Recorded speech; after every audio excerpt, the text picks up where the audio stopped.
In this video, you'll learn about the reasons as to why we have a tendency to hyperextend the low back.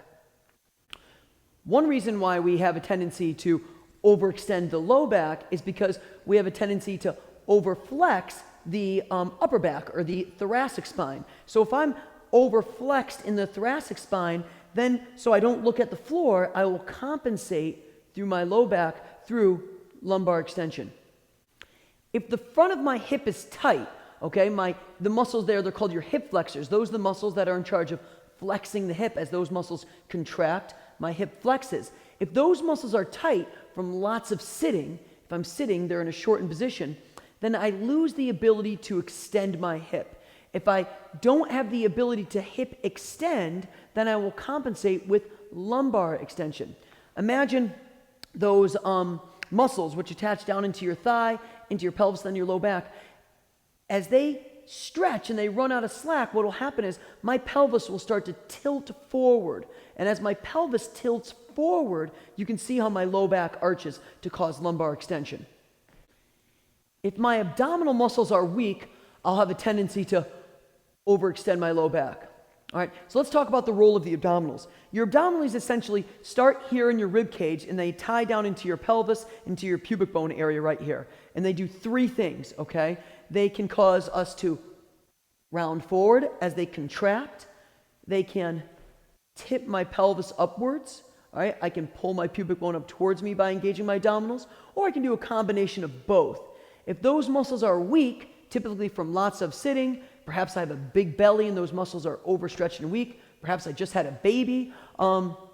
Yeah, I just had a baby, okay? My wife did. Actually, it was a few years ago. But if you were pregnant and you had a child and your muscles are all overstretched, those muscles are going to be weak, and then you'll have the tendency to overextend your low back. Because with lumbar extension, the joints in the low back come together and they compress some people actually find stability in that position.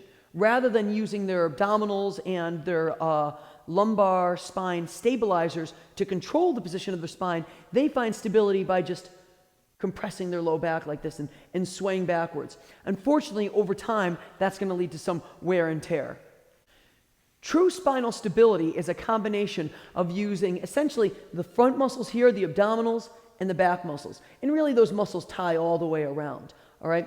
So if I lack the ability to stabilize well with my abdominals because I've sat a lot and my abs have gotten shut off, then what I'll do is I'll excessively use some of these low back muscles to try and stabilize my spine.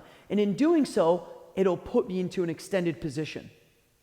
And lastly, another reason why people have a tendency to overextend their back is really to, I guess, look good or display confidence. A lot of times people think that this is good posture. They're showing off the goods and they're walking around like this. And it's just a way of them trying to display confidence perhaps, but unfortunately in doing so they're hyperextending their low back and causing irritation. Rather, that individual can still be in good posture, but just with a little bit more core engagement. This is still a strong, confident posture, but my back is in good alignment versus being here.